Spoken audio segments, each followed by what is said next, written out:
राज्य सरकारनं self development हाऊसिंगमध्ये आमूलाग्र अशा प्रकारचं काम किंवा पाठबळ त्या ठिकाणी घेताना दिसतंय। नव्हे तर राज्याचे मुख्यमंत्री देवेंद्र फडणवीस साहेब हे स्वयं पुनर्विकासाला चालना देण्यासाठी पूर्णपणे सहकार्य करतायत आणि म्हणून आज मुंबईमध्ये ज्या 15 इमारती स्वयं पुनर्विकसित झाल्या, ज्याचा बिल्डरपेक्षा 2 ते 3 पटीत नफा सर्वसामान्य मध्यमवर्गीय माणसाला, विशेषतः मध्यमवर्गीय मराठी माणसाला, जो मुंबईतना बाहेर त्या ठिकाणी वसई विरारपर्यंत जात होता का तर घर वाढत होतं आणि छोट्या घरात त्याला वाढलेली फॅमिली राहता येत नव्हती।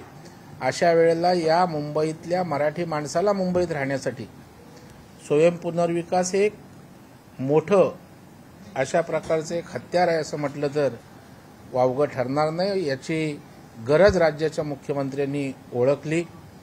उपमुख्यमंत्री दोन्ही या विषयात मुख्यमंत्र्यांसोबत त्या ठिकाणी आहेत आणि म्हणून त्यांनी माझ्या अध्यक्षतेखाली या विषयात आणखी काय उपाययोजना केल्या पाहिजेत, पैसे उभे करण्यासंदर्भात काय केलं पाहिजे, प्रचलित असणाऱ्या यंत्रणेच्या माध्यमातून काय अडचणी आहेत का, कायद्यात काही बदल केले पाहिजेत का, नियमात काही सुधारणा केल्या पाहिजेत का, अशा प्रकारचा एक सर्वकष अहवाल शासनाला या अभ्यास गटाने द्यावा अशी माननीय मुख्यमंत्र्यांची आणि सरकारची इच्छा आहे। आणि त्याच्यामुळे आज जवळपास 2.5 तास या सर्वसामान्य माणसांशी निगडीत असणाऱ्या हाऊसिंग विषयावर चर्चा झाली। त्याच्यामध्ये 18 निर्णय सरकारनं केले होते, त्यापैकी बरेचसे निर्णयांची अंमलबजावणी नव्हती। ती अंमलबजावणी करण्याच्या दृष्टिकोनातून काय केले पाहिजे, समजा GR आहेत तर त्या डिपार्टमेंटने GR काढले पाहिजेत, या संदर्भात थोडंसं संदिग्धता होती, ती त्या ठिकाणी दूर करण्याचं ठरलं।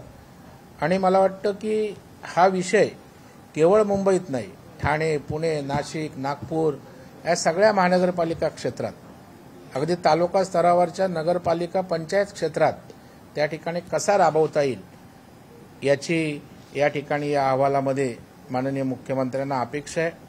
आज मला आनंद आहे की आमचे बोरेकर साहेब मुंबईचे CEO आहेत, VP जयस्वाल साहेब आहेत, MMRDचे अतिरिक्त आयुक्त असतील, पांडे असतील, रेव्हेन्यूचे अधिकारी असतील, त्याचबरोबर वेगवेगळ्या यंत्रणांचे अधिकारी, SRAचे, सहकार खात्याचे या ठिकाणी उपस्थित होते।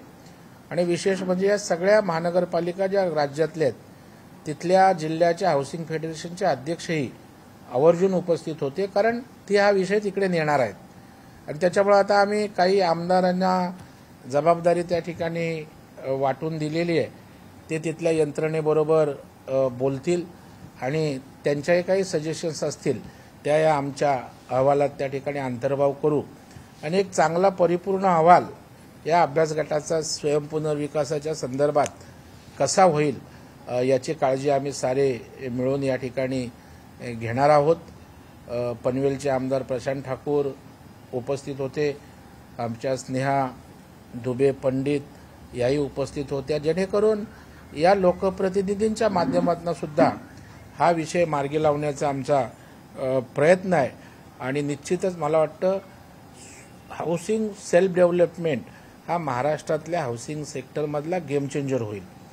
आणि आमचा जो अहवाल आहे तो राज्य सरकारची जी आता हाऊसिंगची पॉलिसी येणार आहे त्याच्यामध्ये माननीय मुख्यमंत्र्यांना अंतर्भाव या सेल्फ डेव्हलपमेंटचा या योजनेचा करायचा आहे।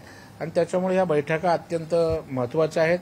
अशा बैठका अजून होतील, उपबैठका होतील, संबंधित डिपार्टमेंट बरोबर आमचं समन्वय होईल आणि या सगळ्याचा सार म्हणून एकत्रित करून आमच्या अभ्यास गटाचा अहवाल 1-2-2.5 महिन्यात सरकारला सादर करण्याचा आमचा प्रयत्न राहील।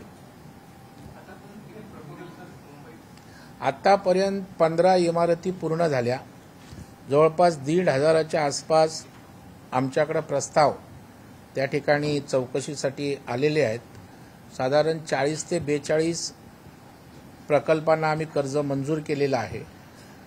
अनेक इमारती बांधकाम चालू आहे, काहींचे इनिशियल स्टेजला आहेत परंतु 15 इमारती पूर्णपणे उभ्या राहिल्यात. त्यातल्या 10-12 इमारतींच्या चाव्यासुद्धा देऊन लोक त्या ठिकाणी राहायला गेलेत.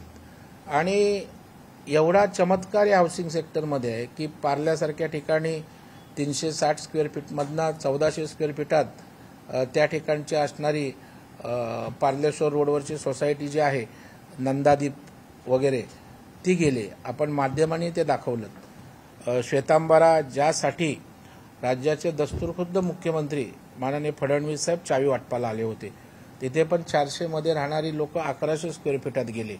आणि त्याच्यामुळं माननीय मुख्यमंत्र्यांना याची व्याप्ती, याची गरज त्या ठिकाणी समजलेली आहे आणि म्हणून त्यांनी स्वतः रस घेऊन हा विषय पुढे नेण्यासाठी आम्हाला त्या ठिकाणी आदेशित केला आहे. त्याप्रमाणे आम्ही या ठिकाणी काम करणार आहोत. आता तर स्वयंपुनर्विकास एका इमारतीवरचं होते, ते 4-5 सोसायट्या एकत्रित आला, क्लस्टर केलं तर त्या ठिकाणी क्लस्टरच्या माध्यमातून गार्डन, मैदान अशा सोयी सुविधाही उपलब्ध होतील. तर त्या अनुषंगाने पण अहवालामध्ये त्या ठिकाणी अभ्यास गटाकडून त्यांना सरकार म्हणून अपेक्षा आहे.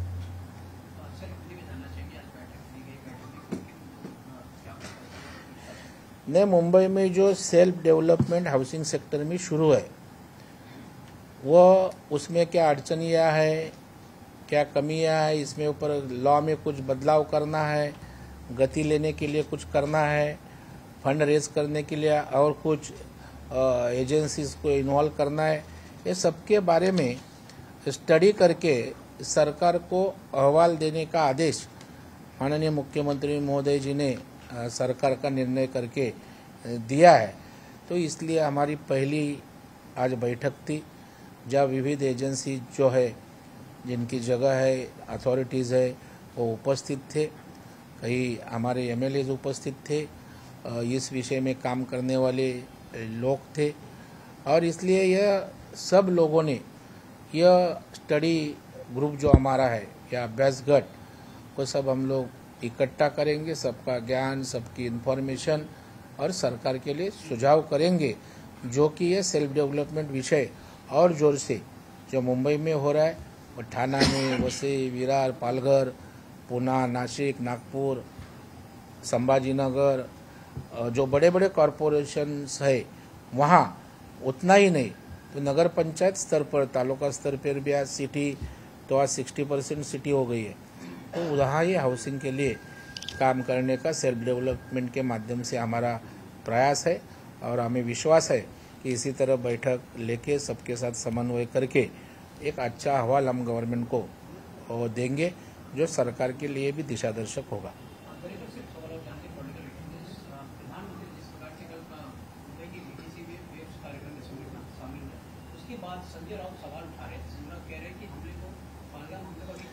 वो अभी आज वो संजय राउत अपना कद देखे और किधर प्राइम मिनिस्टर, किधर संजय राउत, और आज एक अच्छा उपक्रम है उसके बारे में बोलेंगे. और पीएम क्या है वो आप देखेंगे. संजय राउत के बयान पे आप क्यों वेस्ट टाइम करते हो? पहलगाम की घटना को लेकर सर विपक्ष जो है लगातार हमला कर रहा है, कहा कह रहा है कि पूरा जिम्मेदार जो प्रधानमंत्री है. हालांकि ऐसा कोई विपक्ष हमला कर नहीं रहा है. विपक्ष भी सरकार के साथ है. हमें खुशी और आनंद है कि सब विपक्ष सरकार के साथ है. कोई पोपटपंची करने वाले लोग हैं. जैसा कि कांग्रेस ने वडेट्टीवार बोला, वो कांग्रेस की भूमिका नहीं थी. तो मुझे लगता है सब पार्टी संवेदनशील है, पर सब पार्टियों के नेता संवेदनशील है. ऐसे कोई गिने चुने संजय राउत, विजय वडेट्टीवार बोलते वो पार्टी की भूमिका नहीं. मैं तो इतना आगे जाके बोलूँगा कि यहाँ अपने देश के जो मुस्लिम है वो भी इस हल्ले का निषेध करते हैं. करारा जवाब देने के लिए देशभक्ति से प्रेरित मुस्लिम भी, आप ओवैसी की बयानबाजी देखो, जावेद अख्तर की देखो. अभी मेरे को कल अभी आजमी हुतात्मा चौक में अभिवादन करने को आएंगे. मुझे लगता है सब लोग देश करके एक है. तो ऐसा ही चिरी मेरे लोग बोलते उसके ऊपर आप पूछते. वो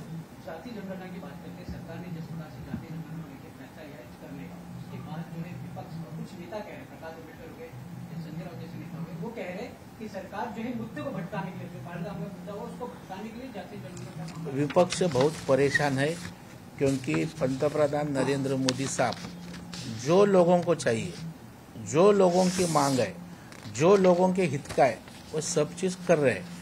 कांग्रेस ने जातगणना के बारे में क्या भूमिका ली ये सब देश को मालूम है। और आपको करनी थी तो इतने साल आपका ही राज था, क्यों नहीं आप जातगणना जात के आधार पर की? वह काम हमारा सरकार कर रहे है, एनडीए सरकार कर रहे हैं, मोदी साहब कर रहे हैं।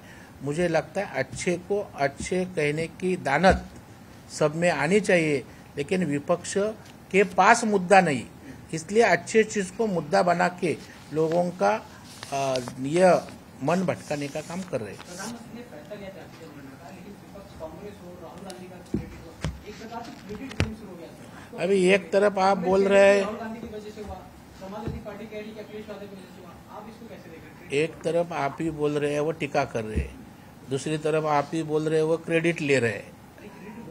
वही ना, क्रेडिट वार तो जो करेगा उसको ही क्रेडिट मिलेगा ना। लेकिन ये क्रेडिट के लिए पंतप्रधान जी ने किया नहीं, ये देश की जरूरत थी, लोगों की मांग थी। क्रेडिट देना ये लोग तय करते, हम कौन सी चीज का मुझे क्रेडिट दो ये बोल के क्रेडिट मिलती नहीं। देश की जनता सुधने, उनको सब मालूम है, जिनको क्रेडिट देना वो देंगी, ये हमें इसके ऊपर भरोसा है।